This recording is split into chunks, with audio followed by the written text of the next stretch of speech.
There's a very important halakha in the Shulchan Aruch in your day in Siman Reish Mem Bet, in halakha Bet and in halakha Gimel. The halakha states, Kol hacholek al rabo kecholek al hashechina. Anybody who disagrees or argues with his rabbi, it's as if he's arguing with the Shekhinah. Anybody who makes a fight with the rabbi, it's as if he's making a fight with the Shekhinah. We need to understand, in today's generation, Rabotai, Baruch Hashem, there's a lot of Torah. So you have a lot of people that they think they might be learning, and they think they have a say in what the rabbis do. We need to remember, Rabotai, we have to give the utmost respect to the rabbis. I was one time sitting in the yeshua, and the rabbi was speaking, and there's somebody in the audience, I guess he got sick and tired of what the rabbi was saying, and he tells me, okay, Azaka Baruch. I was sitting there, but I actually didn't do anything. I didn't know who the people were. I just came there, which was wrong of me, of course. But that type of behavior is not allowed. He told him, I pay you, you do what I say, and so on and so forth, which was very not nice. You need to remember, Rabotai, when we go against the Talmidei Chacham, when you go against the rabbis, it's as if you are going against the Shekhinah. Comes to Shulchan Aruch in Halacha Gimel, he explains what does it mean. But then you have over here the Ramah. The Ramah says, when are you allowed to argue with the rabbi?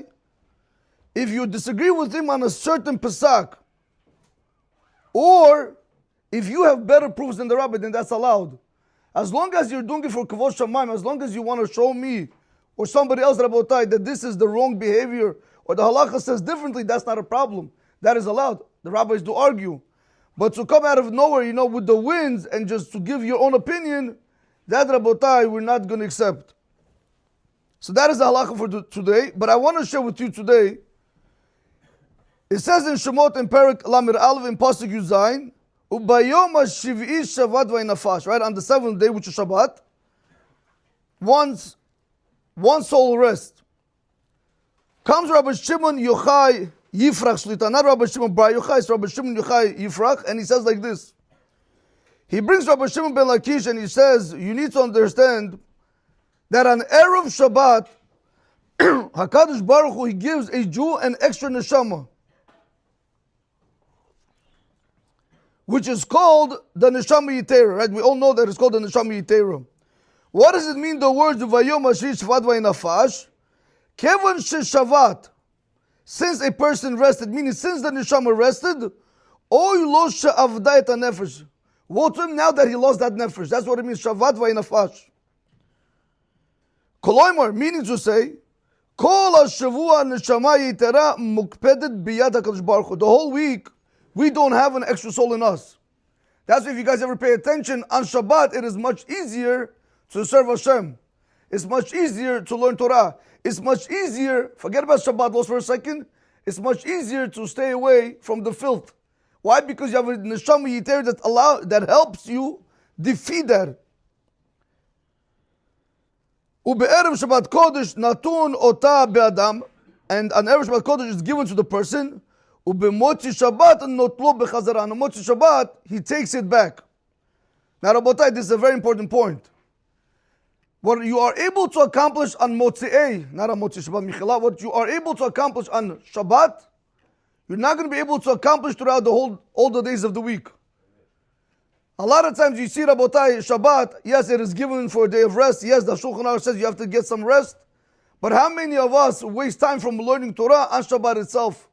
What you are able to accomplish in 1 hour of Shabbat, you will not do for another year. That is the emet, Rabotai. There's a very big machloket if 1 hour of learning Torah on Shabbat, is it 1,000 hours, like the Ben Ish Chai says? Some say 10,000 hours. Rabotai, I don't know if you guys understand what means 10,000 hours. To put it into perspective, try to sit and learn one day 2 hours straight. And then understand what's 1,000 or 10,000 hours. Therefore, we have to be able to take advantage of Shabbat learning, not sleeping. Continues Rabbi Shimon Bar Yochai and he says like this, Rabotai. L'neshama yitara hanitenet be'adam yesh koach gadol v'nizgav. He has a great power. ובכוחו להשכיח מלב האדם את צרותיו. That's why we forget our problems on Shabbat. That extra neshama makes you forget about your problems on Shabbat. ואת כל ענייני החול והצער, and all the mundane things and the pain. וזאת מפני, why is this so? How is it possible? Every other day, right, once Motzei Shabbat comes out, all the problems come back. How you see people on their phones, right?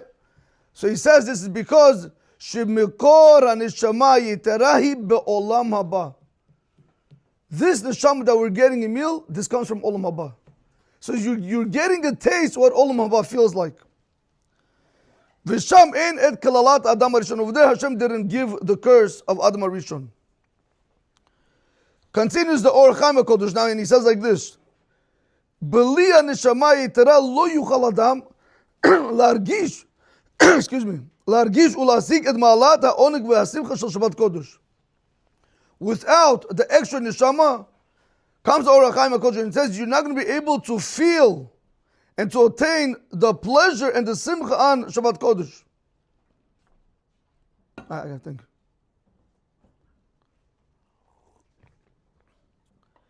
Two more points he says over here regarding the Neshama Yitara.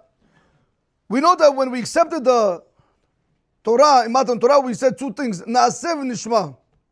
Because of our great many sins, that was taken away from us. Comes the Chidah and he says, do you know when that's given back to us? It is given back to us on Erev Shabbat. Once you get the Neshama Yitara, you get those two kitam, there's two crowns of Na'aseh v'nishma. Therefore, once again, that's why it is easier to serve Hashem on Shabbat. Because it's Na'aseh, we're doing it and we're listening. However, he says over here, the Chidah does bring down, since the Neshama Yitara leaves us on Motzei Shabbat, do not postpone doing the fourth meal, because you have to escort him out. So therefore he says the person has to be very careful. Also, once Motzei Shabbat came out, as fast as possible or as close as possible, a person tried to go ahead and do the Malav Malka, so this way he can escort the queen out. Baruch Adonai Olam, Amen, Amen,